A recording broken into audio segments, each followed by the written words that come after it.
दिल को छू लेने वाली एक दर्द भरी कहानी।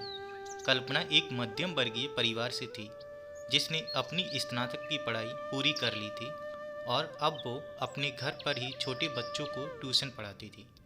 कल्पना का रंग गोरा था और वह दिखने में बिल्कुल गुड़िया की तरह थी। कल्पना के माता पिता उसकी शादी के लिए एक अच्छे लड़के की तलाश कर रहे थे। तभी कल्पना के मामा एक लड़के के बारे में बताते हैं। वो कहते हैं कि लड़के का नाम राहुल है, वह किसी कंपनी में मैनेजर के पद पर है और महीने के 70,000 कमाता है। कल्पना के माता पिता ने लड़के की फ़ोटो देखी तो उन्हें लड़का पसंद आ गया। जब कल्पना की माँ ने कल्पना को लड़के की तस्वीर दिखाई तो कल्पना ने कहा, जब आप दोनों को लड़का पसंद है तो मुझे भी पसंद है। अब लड़का और लड़की वालों के परिवार ने मिलकर शादी की तारीख तय कर दी। कल्पना के माता पिता बहुत खुश थे कि उनकी बेटी की शादी एक अच्छे घर में हो रही है। पूरे धूमधाम से कल्पना की शादी हो गई।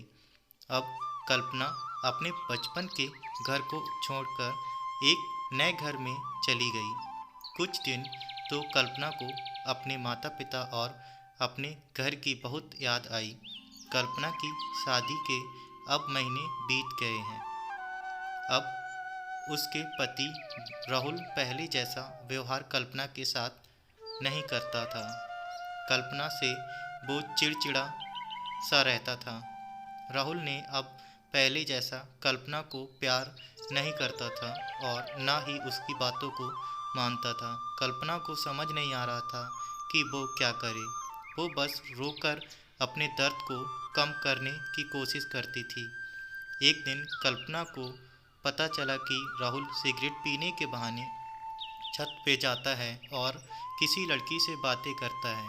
जब कल्पना ने राहुल से पूछा कि आप रोज़ाना छत पे जाकर किससे बात करते हैं, तो इस पे राहुल ने जवाब दिया कि वो मेरे ऑफिस का फ्रेंड है, बस उसी से बातें करता हूँ और तुम अपने काम से मतलब रखा करो, ज़्यादा सीआईडी बनने की ज़रूरत नहीं है। होली का दिन था। राहुल के कुछ दोस्त उसके घर आए थे। सभी ने घर पर पार्टी किया। उस दिन राहुल का एक दोस्त थोड़ा ज़्यादा ड्रिंक कर लिया था और उसने नशे में कल्पना के सामने जाकर कहा, भाभी आप इतनी प्यारी और मासूम हो, फिर भी राहुल भाई दिन भर उस घमंडी नेहा से बातें करते रहते हैं। लगता है कि आप राहुल भाई का सही से ख्याल नहीं रखते हैं। ये सुनकर कल्पना का शक अब हकीकत में बदल चुका था। अगली सुबह जब कल्पना ने राहुल से पूछा, ये नेहा कौन है और क्या लगती है आपकी? राहुल, मैं तुम्हें क्यों बताऊं? कल्पना, मैं बीवी हूं आपकी। राहुल, देखो तुमसे पहले वो मेरी लाइफ में आई है। कल्पना, तो फिर मुझसे शादी क्यों किया? राहुल, बस तुम अच्छी लगी इसीलिए शादी कर लिया।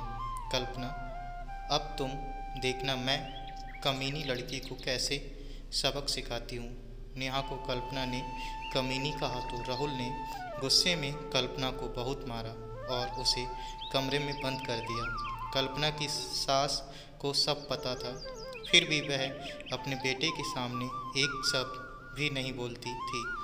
शाम को जब राहुल आया तब उसने रूम का दरवाज़ा खोला। उस दिन कल्पना की तबीयत खराब हो गई, फिर भी उसी हालत में उसने खाना बनाया। कल्पना ये सारी बातें अपनी माँ को बताना चाहती थी, लेकिन चाह कर भी वह नहीं बता पा रही थी, क्योंकि वह जानती थी कि अगर उसके माता पिता को ये सब पता चलेगा तो वह परेशान हो जाएंगे। राहुल अब कल्पना के साथ नौकरानी जैसा व्यवहार करने लगा। छोटी छोटी बातों पे उसे मारता। कल्पना अब धीरे धीरे डिप्रेशन का शिकार होने लगी। उसके दिमाग में गलत गलत ख्याल आने लगे। अब ना वो समय पे खाना खाती और ना ही किसी से बात करती। आखिरकार एक दिन कल्पना ने रूम में फांसी लगाकर आत्महत्या कर ली। कल्पना ने आत्महत्या का कारण किसी को नहीं बताया, लेकिन उसकी सास को पता था कि कल्पना ने आत्महत्या क्यों किया। दूसरी तरफ कल्पना के माता पिता का रो रो कर बुरा हाल हो गया। कल्पना की मां ने पुलिस को आत्महत्या का कारण उसके ससुराल वालों को बताया। पुलिस राहुल और उसके माता पिता को ले गए, लेकिन पैसों के दम पर कुछ ही दिनों में राहुल और उसके माता पिता जेल से छूट गए। जीवन में अक्सर अच्छा दिखने वाला इंसान अच्छा नहीं होता, उसके अंदर कहीं ना कहीं बुराई छुपी होती है और वही बुराई किसी की ज़िंदगी को बर्बाद कर देती है। कुछ ऐसा ही कल्पना के साथ हुआ।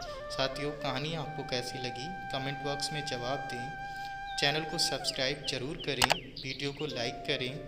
Thanks for watching.